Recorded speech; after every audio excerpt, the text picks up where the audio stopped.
एक विचाराचा तालुका म्हणून महाराष्ट्रामध्ये राहुरी तालुक्याची ओळख जी स्वर्गीय बाबूराव दादांनी तयार केलेली आहे, तोच वारसा नातवानी देखील या निवडणुकीमध्ये कर्डिले साहेबांना श्रद्धांजली म्हणून अर्पण केला.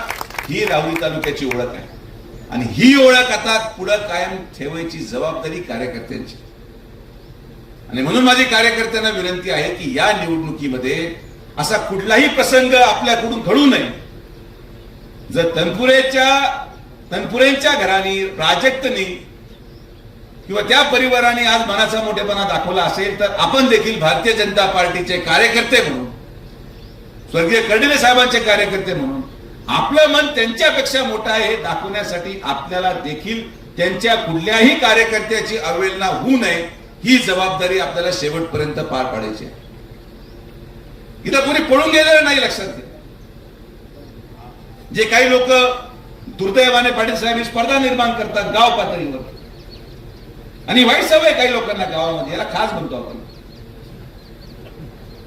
व्हॉट्सअपवर मेसेज टाकणार, एखाद्या गटाच्या कार्यकर्त्याला अपमानित करणार. असं कोणी समजू नये की ही निवडणूक कुणीतरी एका कारणामुळे मागे ठेवून. राजकारणामध्ये सगळ्या गोष्टी बरोबर घेऊन राहुरी पुढचे 50 वर्ष विकसित व्हावी, राहुरीमध्ये कुठेतरी कायम विकास राहिला पाहिजे, कुठेतरी संघर्ष थांबला पाहिजे, या भूमिकेतून माननीय मुख्यमंत्र्यांनी पुढाकार घेतला. माननीय पालकमंत्र्यांनी त्याला दुजोरा दिला. आणि जर आपण खरे भारतीय जनता पार्टीचे कार्यकर्ते आहोत, जर खरं आपण विखे पाटील परिवाराला मानत आहात, तर जर माननीय आपले प्रदेशाध्यक्ष त्यांच्या ऑफिसला जाऊ शकतात, जर आपले पालकमंत्री त्यांच्या ऑफिसला जाऊ शकतात, तर आपल्या कार्यकर्त्यांची देखील ही भूमिका पाहिजे की जर माझा नेता त्यांच्या ऑफिसला गेला तर मी देखील मतासाठी त्यांच्या कार्यकर्त्यांच्या घरावर जाणार आणि अक्षयासाठी मतदान मागणार, ही भूमिका आपली पाहिजे. आणि आता ते समजून घ्या, अजून 6 महिन्याच्या प्रवासामध्ये तुम्हाला देखील या तालुक्यामध्ये कमळ सोडून दुसरं चिन्ह मारायला संधीच राहणार नाही.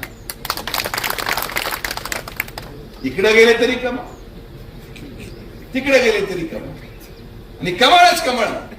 या भूमिकेतून आदरणीय प्रधानमंत्री नरेंद्र मोदींचा हात बळकट करण्यासाठी एक महायुतीचं सरकार, आणि ही जबाबदारी खरं तर आम्ही नामबॉम्बने दिली होती. पण नामो म्हणजे थांबा जरा, पाटील साहेबांची चर्चा झाल्याशिवाय मी काही निर्णय घेऊ शकत नाही.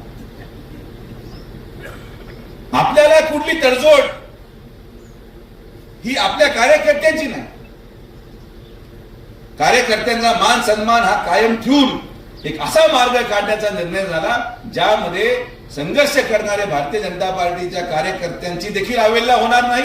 आणि त्याचबरोबर राहुरीला जर विकासात्मक दृष्टिकोनातून पुढे न्यायचं असेल तर आपल्याला देखील भविष्य कालावधीमध्ये, डोकरे सर मी आवर्जून सांगतो की ही 2026 किंवा 27 ची निवडणूक ही या विद्यमान राहुरी विधानसभेची शेवटची निवडणूक आहे.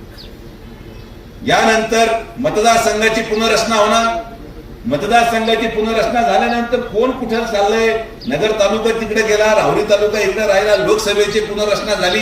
लोकसभेची कितीतरी पुनर्रचना झाली, मात्र पाटील साहेब हे आश्वासित करतो की लोकसभेची जरी पुनर्रचना झाली तर मी तर साहेबांना हेच सांगण्यात घालेल की काही जरी झालं तरी ज्या लोकसभेमध्ये विखे पाटील परिवाराचा सदस्य उभा राहील तिथं राहुरी तालुका हा असलाच पाहिजे आणि हीच भूमिका आपली आहे.